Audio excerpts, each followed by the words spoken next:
சுருக்கமாக நான் சொன்னது ஒரு சிலதான் மட்டும். இப்பொழுதும் அது அந்த அந்த என்னுடைய குற்றச்சாட்டு பொருந்தும், அது மாற்றம் கிடையாது. ஏன்னா அதை தலையும் வாழையும் ஒட்டி போட்டோம்னா யார் வேணா யாரை வேணா திட்டுற மாதிரி பண்ணிடலாம், செய்யாமல் இருக்கலாம். அதை எல்லாரும் செஞ்சுட்டு தான் சொல்றது, ஒரு சிலர் செஞ்சுட்டாங்க. நன்றி. கலைஞனா வந்து எல்லா மக்களையும் வந்துருச்சிங்க. ஆனால் ஒரு அரசியல்வாதியா ஒரு பேச்சு ஒரு பிரிவினையா ஒரு ரெண்டு தரப்பில் ஒரு மனசாவது உணர்ந்துருக்கீங்களா? இல்லைங்க, அது நான் அரசியல்வாதியாகவும் அதை செய்யவில்லை, கலைஞனாகவும் அதை செய்யவில்லை. ஏறாம் படத்தில் என்ன எடுத்திருந்தேன் அதுடைய ஒரு நீக்கியாக அதனுடைய ஒளிப்பறையை கொடுத்திருந்தேன். எங்க வேணாலும் பேசலாம். அதுக்கு முன்னாடி மரீனால பேசியிருக்கேன். நிர்பந்தம் ஒண்ணுமே கிடையாது. இப்ப இங்க நீங்க அது பேச வேண்டிய நிர்பந்தம் என்ன? அவ்வளவுதான், செஞ்சதுனால நாம பேசியிருக்கோம்.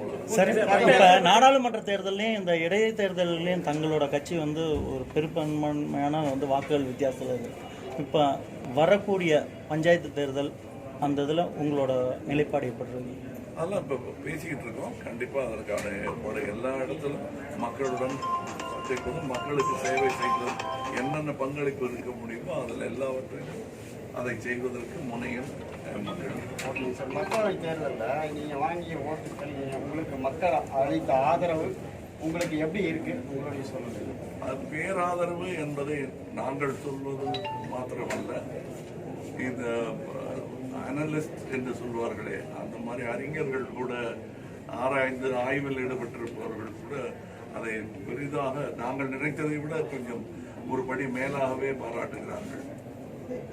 பெரும்பாலான மக்கள் பயந்த மாதிரியே பாரதிய ஜனதா கட்சி இப்போ இந்தி திணிப்பு எல்லாம் உங்களுக்கு கட்டாயம் இரண்டாம் முறை இந்தி கட்டாயம் பெரும்பாலான மக்கள் பயந்த மாதிரியே ஒரு இந்த 5 ஆண்டுகளில் பாரதிய ஜனதா இது போன்ற நடவடிக்கை எடுக்கணுமா உங்களோட எதிர்பார்ப்பு இல்லை?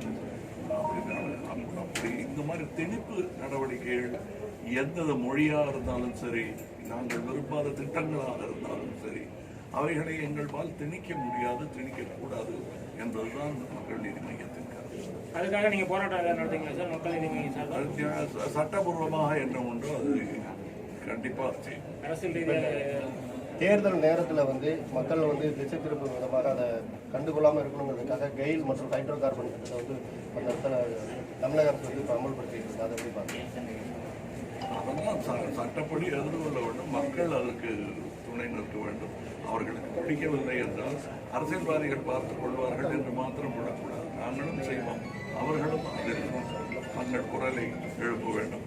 அதற்கு அமைச்சரவையில் நிர்மலா சீதாராமன் மட்டும், அதுவும் வந்து ஆந்திரா வந்து தொடர்ந்து புறக்கணிக்கிறதா சொல்றதா இருக்கு.